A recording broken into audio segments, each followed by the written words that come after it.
Welcome to another edition of the Schmidt Storm. You have questions, I have answers. Let's get started.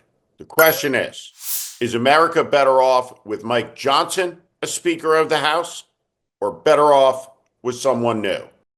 It doesn't really matter. Here's the deal. The Republicans have an extraordinarily narrow majority. And the person who is the Speaker of the House, honest to God, believes that human beings and dinosaurs lived together, worked together, walked around together when the earth was first made by God 10,000 years ago. The man is a religious fanatic and fundamentalist who is unfit to be second in line for the American presidency. He's an election denier, and he is a conspiracy theorist with a nice bedside manner, I suppose. He is as unfit as the rest of them, and all of them are interchangeable parts, cogs in a machine that serves one purpose, one person, one cause, Donald Trump. So it doesn't matter.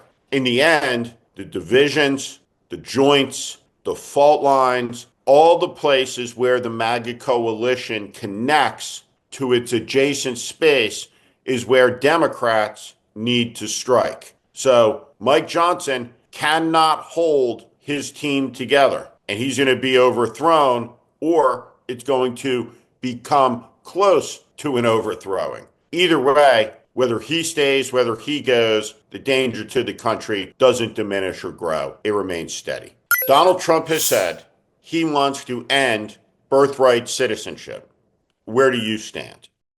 So, my position is any child who is born on American soil, as is the case under U.S. law and the American Constitution, is a U.S. person, a U.S. citizen. Now, what Trump is talking about is not crazy. Let's imagine somebody from China who does everything they can to deliver a child in the United States for the purposes of making sure that child has United States citizenship, really almost as a commercial act. Should they have U.S. citizenship because their mom figured out how to make it into the United States to give birth? I think it's a legitimate discussion to be able to have in the country. Donald Trump's position is not mine, but I don't think his position is completely off the wall. Question is, do I agree with James Carville that Democrats lost the election because of the economy? I most certainly do not. Here's why Democrats lost the election. Honesty. They lost the election because of honesty. They lost the election on the question of honesty to the biggest scumbag who's ever held a political office in the history of the United States and the most prolific liar, Donald Trump. Because, and James knows this, because he wasn't one of these people, the entire Democratic Party participated in a conspiracy. They propped up somebody who was unfit to run for 4 more years. And the American people rejected it. And they rejected it by burning down the Democratic Party and putting MAGA in charge. It was sick. It was wrong. And the idea that Democratic leaders who were in on it pretend now that they were just off on the wrong issue is disgraceful. Here's the deal. Democrats should have won this election because there has never been and will never be a more unfit choice than Donald Trump. But the American people cannot stand hypocrisy.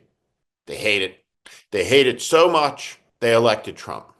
And that's why he's back. And by the way, what great idea did Kamala Harris propose in this campaign? What big thought did she express? Great conviction did she share? Great vision did she articulate? What was it? The politics of vapidity, of I'm a person who wants an office. I'm going to read things to you off a teleprompter, surrounded by staff and data scientists who will measure and distill through the research words into sentences that I can say. It's all over. None of those people will ever have a chance of defeating a MAGA candidate who speaks authentically. And as we get further from this Biden era, the Biden legacy is going to drop and drop and drop and drop.